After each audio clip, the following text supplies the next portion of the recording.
Hello and welcome to News Across Nigeria. I'm Olumide Macaulay. On the program today, Federal Executive Council approves 30 billion naira for mineral prospecting by the Ministry of Mines and Steel Development, concessions railway projects to General Electric for 25 years.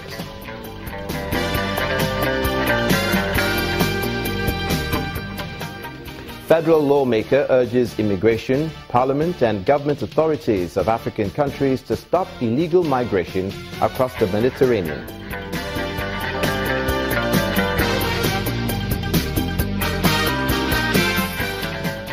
Southern Nigeria People's Assembly laments the menace of herdsmen attacks, calls for restructuring of Nigeria's economy.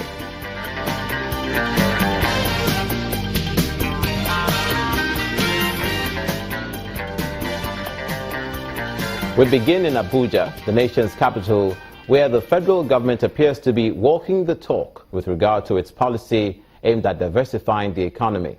As part of steps to actualize the goal, the government has approved 30 billion naira for the Ministry of Mines and Steel Development for mineral prospecting in the country.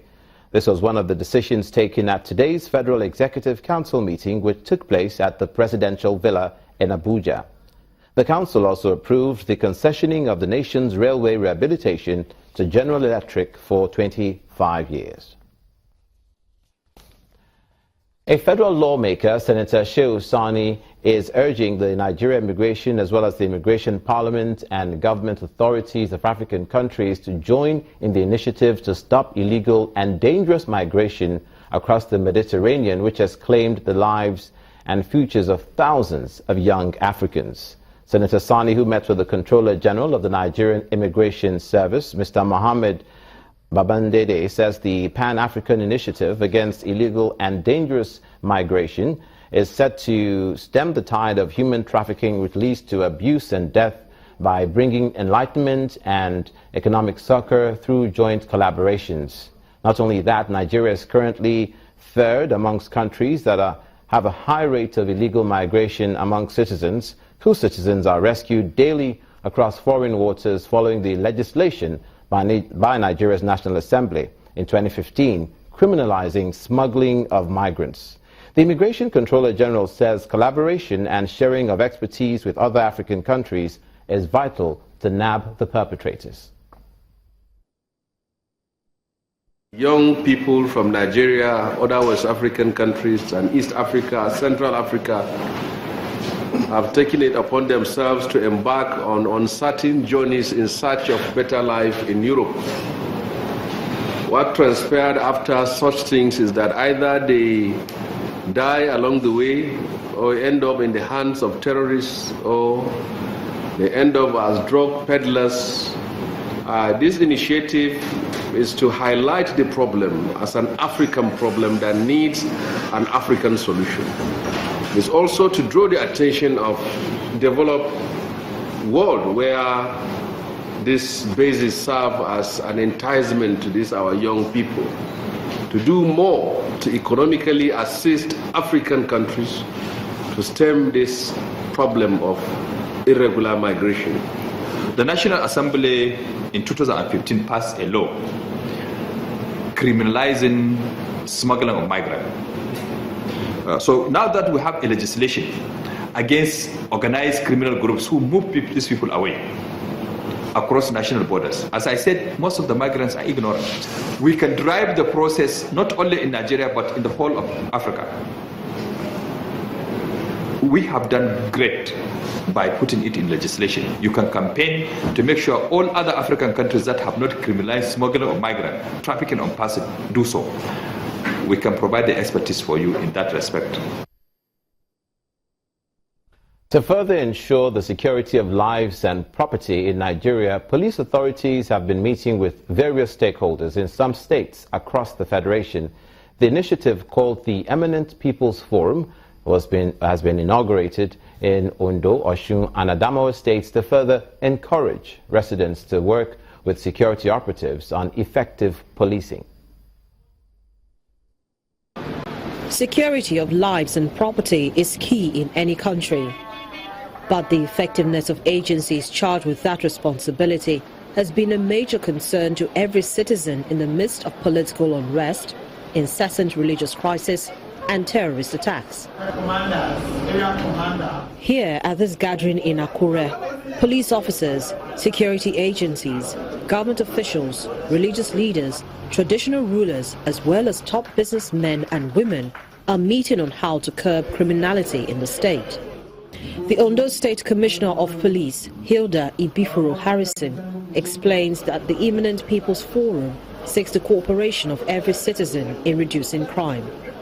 The Nigerian police force in Ondo State, we are on top of our game, and we work with all of you to ensure security is in place. Ensure you talk to your community persons as you go home to synergize with us. We need intelligence. We need information so that criminals will not have hiding places in your communities. Representatives of the state government and the traditional institutions speak on the initiative.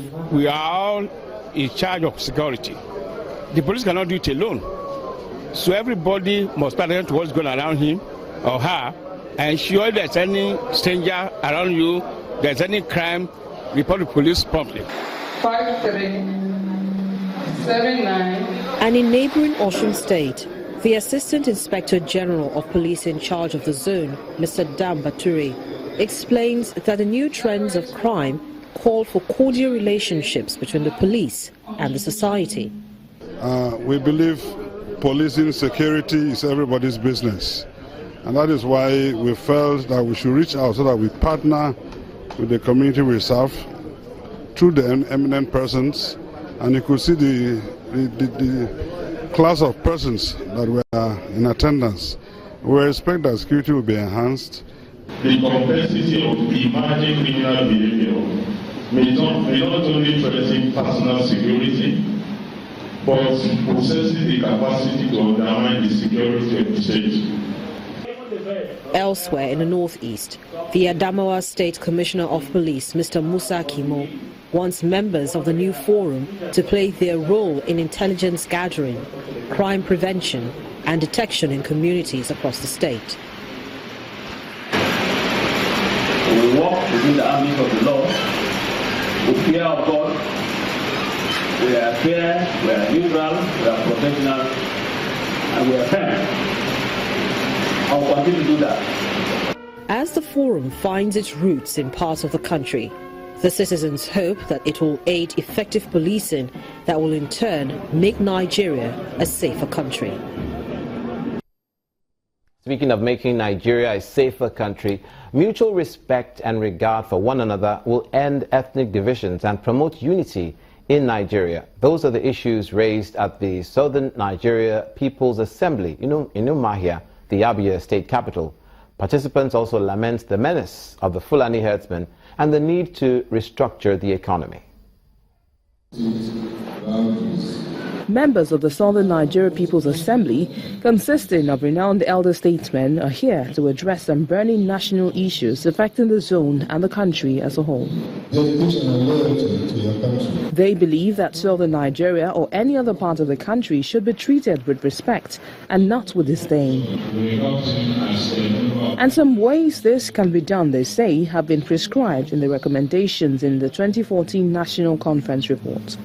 We have to look at the country now and see whether we are operating, whether we are running a country based on proper federation standards, based on the standard that is acceptable and fair and equitable, and is fair to every part of the country. According to the host governor, Okeze Ikwazu, all Nigeria needs to drive for development are available in southern Nigeria, and so the region must join forces to foster economic development through agriculture, industry, trade and commerce. We must focus on agriculture, we must focus on industry, we must focus on trade and commerce. These are some of the things for which we are known. As far as I'm concerned, politics should be an enabler to drive this agenda. Because if we set the agenda and set the tone on this front, Nigeria we look at us with a little more respect than they are looking at us now. The communique at the end of the meeting emphasizes the need for federal character and moves against the proposed sale of national assets. You're watching news across Nigeria. Stay with us. Coming up, workers at the Federal Medical Center in Imo State staged a protest.